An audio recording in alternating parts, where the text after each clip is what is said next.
এক ব্যক্তি ক্ষমতা অথবা কোনো একটি পদের জন্য লড়াই নয়।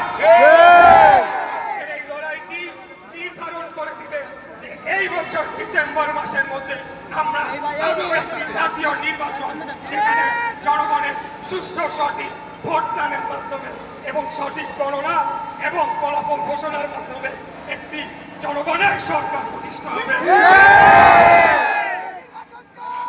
আজকে যে ঘটনাগুলো ঘটেছে আমি সবকিছুই মিডিয়ার কাছে বলেছি, আপনারাও দেখেছেন।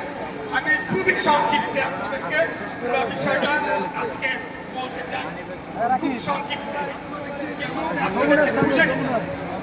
এই মামলাটি করা হয়েছিল 2020 সালের 1 ফেব্রুয়ারি আমার নির্বাচনের 30 দিনের মাথায় 3 মার্চ ইলেকশন কমিশনের যে ট্রাইব্যুনাল সেই